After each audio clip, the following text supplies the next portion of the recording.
Hey everyone, ओम नमः शिवाय and welcome back to the channel. I hope कि आप सभी ठीक होंगे और अपना भी ध्यान रख रहे होंगे और आप सभी की तैयारी भी एकदम अच्छे से चल रही होगी।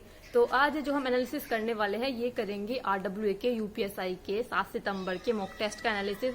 और ये वाला जो मॉक टेस्ट है, मतलब जो संडे वाला जो ये मॉक टेस्ट था RWA का, ये वाला मॉक टेस्ट और TWA का मॉक टेस्ट, ये दोनों मॉक टेस्ट मैंने संडे वाले दिन लगा लिए थे।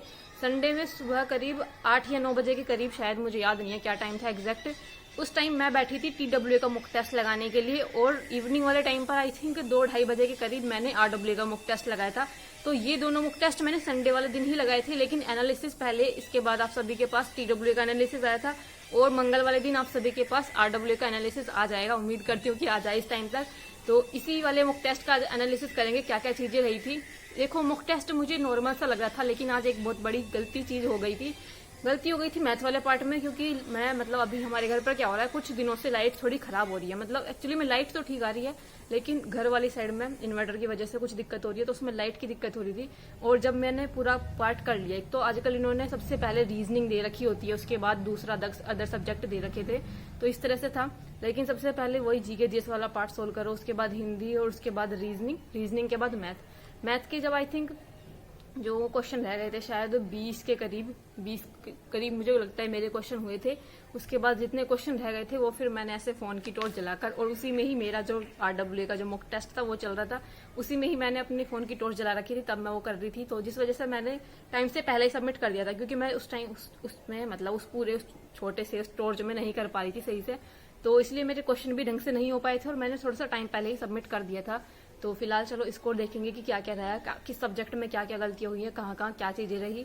और मुझे लगता है कि कहीं ना कहीं जो स्टार्टिंग के इन्होंने आई थिंक जो शुरू के इन्होंने कुछ क्वेश्चन रख रखे थे वो थोड़े आसान से थे, ठीक से थे, लेकिन बीच में कुछ क्वेश्चन डिफिकल्ट थे और लास्ट में फिर से क्वेश्चन थोड़े ठीक थे, आसान थे, लेकिन बीच में थोड़े डिफिकल्ट से या लेंथी सी कैलकुलेशन की थी। कहीं ना कहीं मुझे लगता है जब से ये नोटिफिकेशन आया है यूपीएसआई का, जब मुझे लगता है इन्होंने अपना थोड़ा सा पैटर्न चेंज किया, RWA वालों ने स्पेशली मैथ में इन्होंने अपना थोड़ा सा पैटर्न चेंज किया है। मैथ जिस तरह से ये पहले दे रहे थे बहुत ही आसान सा दे रहे थे, लेकिन अब थोड़ा सा कैलकुलेशन दे रखी है उसके अंदर। क्वेश्चन तो ज्यादा डिफिकल्ट नहीं है, लेकिन थोड़ी सी कैलकुलेशन ज्यादा लगती है उसके अंदर, इसलिए टाइम भी ज्यादा लग जाता है मैथ वाले पार्ट में।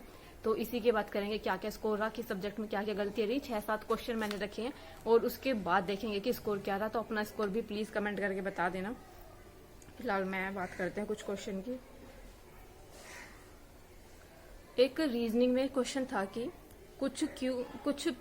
सभी पी एस हैं और सभी पी जो हैं क्यू हैं, ये था क्वेश्चन। और उसके बाद निष्कर्ष था कि कुछ क्यू एस हैं और सभी एस जो हैं क्यू है। ये वाला क्वेश्चन मेरा गलत हुआ था। मुझे लगता है इसमें 2 डायग्राम बन रहे थे, कुछ पॉसिबिलिटीज वाला भी बन रहा था। इस वजह से मैंने इसका जो लगाया था कि कोई भी निष्कर्ष जो है वो अनुसरण नहीं करता, जैसे इन्होंने जो चीज बोली थी उसके अकॉर्डिंग जब मैंने पहला डायग्राम बनाया था उसमें तो मेरे दोनों ही गलत आ रहे थे कि ना तो पहला बनेगा और ना ही सेकंड वाला बनेगा। लेकिन इन्होंने माना है कि केवल पहले वाला निष्कर्ष जो है अनुसरण करता है। तो ये वाला क्वेश्चन मेरा रीजनिंग में था जो कि गलत हुआ था। उसके बाद एक इसमें बहुत बड़ा सा एक अलग टाइप का आजकल क्वेश्चन आ रहा है रीजनिंग के अंदर। अब मैंने चाहे वो RWA का लगा रहे हो या फिर TWA का हो या टेक्स्ट बुक हो, सभी लोग दे रहे हैं आजकल इस टाइप के क्वेश्चन को रीजनिंग के अंदर। एक जैसा हिंदी में गद्यांश आता है ना, उसके बाद फिर उस गद्यांश में से कुछ क्वेश्चन किया जाता है, ऐसे ही रीजनिंग में आता है एक पूरा बड़ा सा गद्यांश लिख देंगे, फिर उसमें से कोई क्वेश्चन देंगे ये कि यह संभवतः सत्य है या फिर बिल्कुल सत्य है या फिर पूर्ण रूप से असत्य है, ऐसे करके। तो इन्होंने क्वेश्चन दे रखा था कि लहान एक ऐसा पदार्थ है जिसका उपयोग ये प्रक्रिया बनाने में किया जाता है या इसको बनाने की प्रक्रिया में किया जाता है। तो मुझे ध्यान नहीं है मैंने इसमें से कौन सा चुना था, लेकिन उसमें ऊपर जो गद्यांश दे रखा था उसमें दे रखा था कि ये एक ऐसा पदार्थ है जो डिस्टिलेशन के लिए यूज होता है। वो बनाने की प्रक्रिया तो नहीं लग रही थी मुझे, कि बनाना किसी चीज को अलग है और डिस्टिलेशन का अलग था। तो ये वाला था। इसमें मुझे ध्यान नहीं मैंने कौन सा ऑप्शन चूज किया था, लेकिन जो भी किया था वो इन्होंने गलत बताया, इनका कुछ दूसरा था। एक तो ये बहुत बड़ा गद्यांश रहता है, इसको ऐसा नहीं कि जैसे हिंदी में तो गद्यांश रहता है ज्यादा से ज्यादा 6-7 लाइन का या 8 लाइन का, लेकिन ये जो इसमें रीजनिंग में देते हैं ना, ये बहुत बड़ा रहता है, कम से कम भी 10-15 लाइन के करीब का इनका ये गद्यांश रहता है। गद्यांश इसको बोलेंगे ही नहीं क्योंकि ये हिंदी में नहीं रहता है। उसके बाद एक हिंदी में क्वेश्चन आया था कि जिसको आपने बुलाया था वह बाजार गया है, वाक्य के रेखांकित शब्द में कौन सा सर्वनाम है। मैंने इसमें लगा दिया था, इसका जो सर्वनाम है ये पुरुषवाचक सर्वनाम है। इन्होंने बताया इसमें संबंधवाचक सर्वनाम, और ये मैंने इसलिए लगाया था क्योंकि इन्होंने स्पेशली इसमें ना यहाँ पर इसके नीचे अंडरलाइन कर रखा है। इसमें ये नहीं बताया कि, क्योंकि अगर आप इसमें इन्होंने अंडरलाइन नहीं किया होता और ऐसे डायरेक्ट पूछते तो इसमें यही बनता संबंधवाचक सर्वनाम, लेकिन इन्होंने ऐसा नहीं पूछा था, इन्होंने अंडरलाइन अलग से कर रखा था ये वर्ड, इसलिए मैंने यहाँ पर पुरुषवाचक लगाया था। ये क्वेश्चन हिंदी में गलत था। उसके बाद एक था रीजनिंग में था, ये फिगर बना रखी थी और उसमें पूछा था कि इसके अंदर अधिकतम त्रिभुज कितने हैं। मैंने पता नहीं कहाँ से मैंने 34 गिन दिया था इसके अंदर। देखो बीच में जो इन्होंने बना रखा है ना ये बॉक्स इसके अंदर करके, तो 3 और 3 6, ये जो 6 बने फिर मैंने उसका 2 गुना किया क्योंकि जो मुझे याद था वो रूल वाला, जैसे जो अगर इस तरह से ट्रायंगल वाली लाइन खींची हो जब आप उनको गिनोगे तो उसका डबल करो, ऐसे करके मैंने इसमें डबल किया। फिर जो साइड में सारे त्रिभुज बन रहे हैं ना 4 छोटे छोटे करके, इनको 1 + 2 + 3 + ये वाला फॉर्मूला आप सभी ने पढ़ा होगा, तो इनको ऐसे ऐसे करके मैंने ऐड किया। फिर मैंने ऐड किए थे जो 2-2 मिलाकर बन रहे थे त्रिभुज, ऐसे करके मेरा आई थिंक 33-34 के करीब मेरे बैठ गए थे, लेकिन इन्होंने सिर्फ इसमें 28 बताया है, तो मुझे लगता है शायद मैंने कोई जो त्रिभुज थे 2-2 बार काउंट कर दिए, इसलिए ये क्वेश्चन गलत हो गया था मेरा फिगर काउंटिंग वाला। और उसमें एक क्वेश्चन ये था कि कथन निश्चित रूप से सत्य है, संभवतः सत्य है, ये मुझे ध्यान ही नहीं है इसमें कौन सा क्वेश्चन था, तो इसको रहने देते हैं। अभी देख लेते हैं ये वाला क्वेश्चन। एक बॉक्स वाला क्वेश्चन दे रखा था जिसमें कि इसको डाइस वाला क्वेश्चन एक तरह से कि फोल्ड करके कौन सा डाइस बनेगा, तो मुझे ना ये वाला इसमें पता नहीं चलता क्लॉकवाइज और एंटी क्लॉकवाइज कैसे देखते हैं। जैसे इसमें पहले वाला ऑप्शन है और जो सी वाला ऑप्शन है, दोनों में सभी संख्याएं ठीक हैं, लेकिन इनकी डायरेक्शन की कुछ दिक्कत है कि इस वाले में ये वाली डायरेक्शन होगी, इसमें क्लॉकवाइज या एंटी क्लॉकवाइज डायरेक्शन देखनी होती है, तो मुझे ये नहीं पता कि इसमें डायरेक्शन कैसे देखते हैं। किसी को पता है तो प्लीज एक बार मुझे ये वाला क्वेश्चन बता देना। मैंने इसलिए फिर ए ही लगा दिया था कि पहला ऑप्शन है शायद यही सही हो। इसमें था सी वाला ऑप्शन, इसमें सिर्फ डायरेक्शन का था, बाकी दोनों में ना संख्याएं बिल्कुल सेम थी, मतलब दोनों ही बन जाते, ये मतलब जो ये डाइस था बन जाता। तो आई थिंक क्वेश्चन यही थे। एक क्वेश्चन और था, हाँ एक था कि व्यापार में ए ने पूंजी का 1/6 भाग 1/6 समय के लिए लगाया, बी ने 1/3 भाग 1/3 समय के लिए लगाया, सी ने शेष पूरा समय के लिए लगाया और कुल लाभ ये था 4600 है, तो बी का भाग क्या था।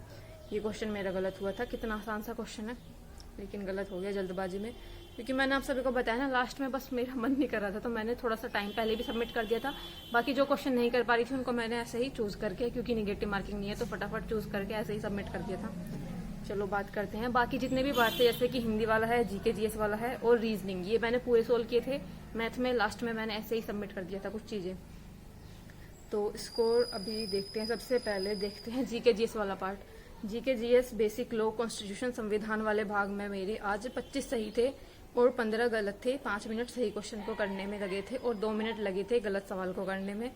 कुछ क्वेश्चन इन्होंने शायद रिपीट भी डालते हैं क्वेश्चन, या शायद पीवाईक्यू के क्वेश्चन या कुछ रिपीट क्वेश्चन जो पहले भी आ चुके हैं, इसलिए यहाँ पर 25 था। इससे पहले जब मैंने एक दिन पहले TWA का एनालिसिस भी आप सभी को कराया था, उसमें आई थिंक 16 था, यही थी, मतलब यही वाला पार्ट था, संविधान वाला ही भाग था, उसमें इतना था और यहाँ पर इतना है 25। तो दोनों में कितना डिफरेंस है, दोनों के लेवल में कितना डिफरेंस है, ये इसी चीज से पता चलता। और एक और चीज, टेक्स्ट बुक का सबसे अलग रहता है, उनके वहां पर भी आई थिंक मेरे ऐसे ही 22 के करीब रहते हैं, 20-22 के करीब। और उसके बाद बात करते हैं मैथ्स वाले पार्ट की। इसमें 29 सही थे, मतलब 29 सही क्वेश्चन थे और 11 गलत थे। 41 मिनट सही क्वेश्चन को करने में और 16 मिनट थे गलत क्वेश्चन को करने में।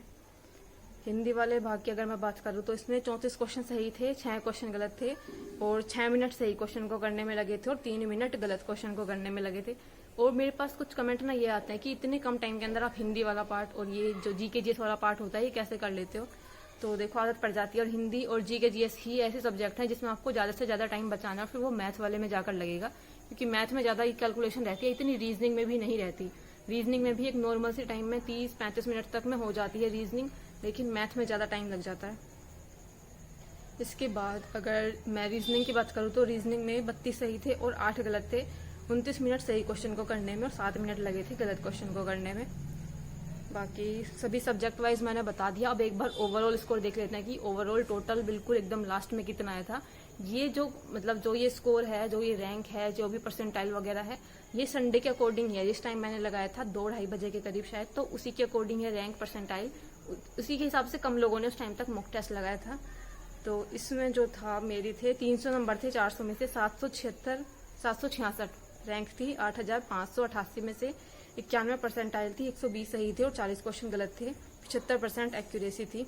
ये रहा था इसमें कुछ स्कोर। और थोड़ा सा इनका मुक टेस्ट का लेवल ठीक था, बस मुझे मैथ में ही थोड़ी सी लग रही थी, कैलकुलेशन सी थी जिसके अंदर थोड़ा टाइम ज़्यादा लग रहा था करने में या तो बस यही सब चीज़ें मुझे आप सभी को बतानी थी। अपना स्कोर प्लीज़ शेयर कर देना, बाकी कोई क्वेश्चन हो तो प्लीज़ कमेंट कर देना। मिलते हैं नेक्स्ट वीडियो में, तब तक के लिए bye bye, take care and Radhe Radhe.